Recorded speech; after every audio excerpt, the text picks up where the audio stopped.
Terrorist groups like Al-Qaeda and ISIS have repeatedly threatened to attack Americans and American interests around the world. Most experts believe it's not a matter of if, but when an attack happens. In the wake of the San Bernardino shooting and the Paris terrorist incident a few weeks back, a heightened sense of fear is understandable. Security officials say there are practical things you can do to reduce the risk of an attack and increase your chances of survival if one happens. Joining me to talk about some of the steps you can take is our CBN head of security here, Chris Mitchell. Thank you so much for joining us on the broadcast. So you hear the police officers always say this, see something, say something. How important is situational awareness? It's the difference between life and death. I mean, you've got to be aware of your surroundings, especially in our current climate today. Not to be aware means you're going to be a victim. The element of surprise is often the terrorist's best weapon. What do you do when you start hearing gunfire? Get out, get down and get out. Away from the report of the weapons. You got to seek cover, shelter. If you can evacuate, you do so. If you can't, then you got to find a place to shelter in place. And if the threat is inside and it's happening inside, what do you do? Most organizations now are beginning to understand this dilemma that we're facing, and they're hardening their infrastructure. So the best thing to do is you do hear a report of a weapon, you want to go to a safe place. It could be an inner office, it could be outside.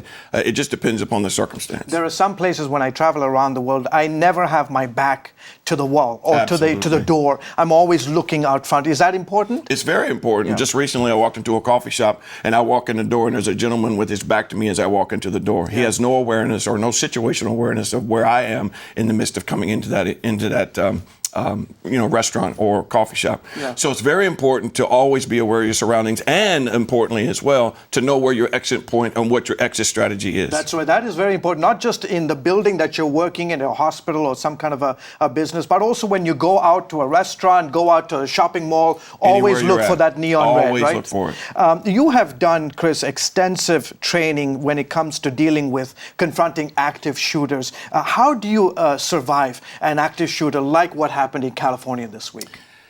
That's a very interesting question, but it's hard to really define, how you survive. But first and foremost, it's about being prepared.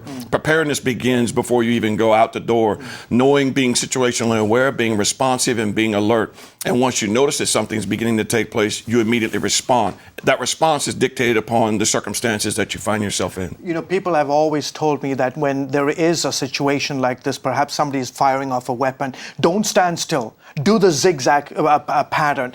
Is there any truth to that? There's very much. I mean, a static target is an easy target. Yeah. So I want to move. I want to get away from the environment as quickly as I can. And zigzag is a good method to do so. And obviously, when somebody's not as trained and as professional as you, some of these shooters, they don't have, years of experience in the battlefield. Sometimes they train, they look on videos in terms of online videos, how to learn to fire off a weapon. So they may not be as skilled when you're dealing with a target that's moving, right? That's absolutely. When you look at the situation today in Paris, you look at the events in California, when you are confronted with the situation, a threat, do you stand still?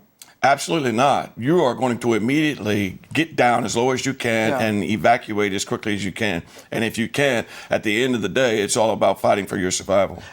On that subject matter, would you encourage somebody to fight back? Every day. Really? In the event that I have no other option, my only option is to survive. So survival skill means that I'm going to do whatever I can to survive the situation. And does that mean you need to have some sort of training, some sort of understanding, or are you reaching for a weapon that's close to you, a pen or whatever? Whether it's, we train a lot of times, whether it's a table, a chair, a pen, it could be anything that you have that you can use as a weapon to fight back. That's what you want to use to engage it. How would you survive a grenade attack?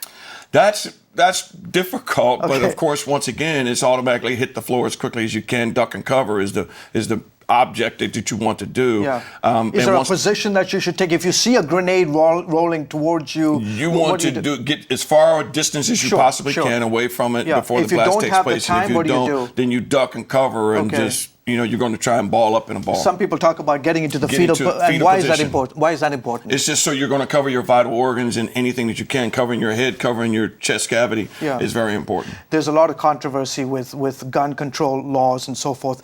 If somebody was, the whole concealed carry idea, if somebody was concealing in the situation, would it make a difference?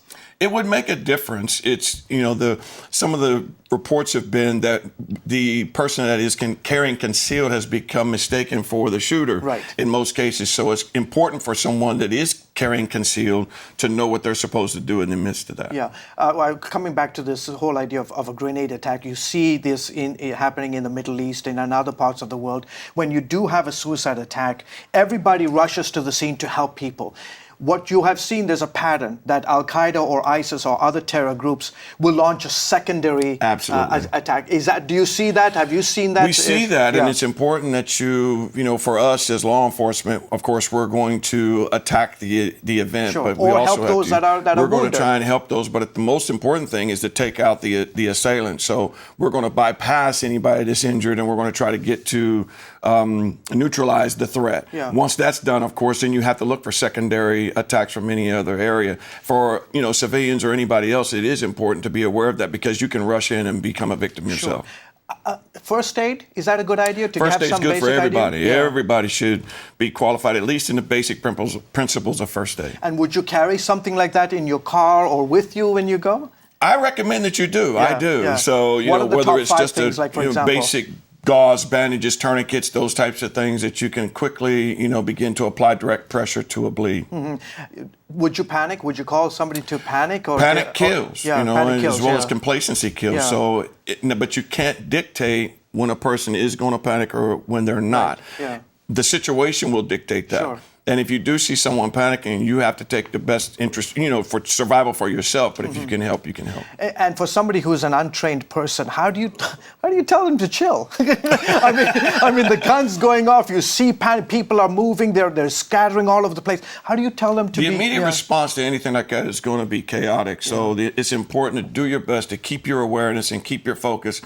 Because everything's going on physiologically, you're going through changes as well because of the circumstance. So you've got to do your best to control your emotions, control your breathing, and then do what you've either trained to do or prepared to do, which is to evade. Final question. You travel not just here in the U.S., but around the world. When you go overseas, when people go overseas, whether it's to Europe, to Asia, it doesn't matter. What do you suggest, what do you recommend to folks who are traveling overseas as American citizens? What should they do? First and foremost, you should go with the State Department website and check the current climate in the area that you're going into. And then, of course, we go right back to the same thing. Situational awareness, knowing your surroundings, being able to understand where you're at, who you're around, who's the friend and who's the foe, and that's also difficult to understand even in these days. Mm-hmm. But then, of course, as we just talked about before, is whenever I'm in a location, I want to know what my exit strategy is going to be. Okay, terrific. Very, very important. So sad that we're having to discuss these issues, but these are important steps that you can take in order to perhaps increase your survival possibilities. Chris Mitchell, as always, sir, thank you so much for your insights.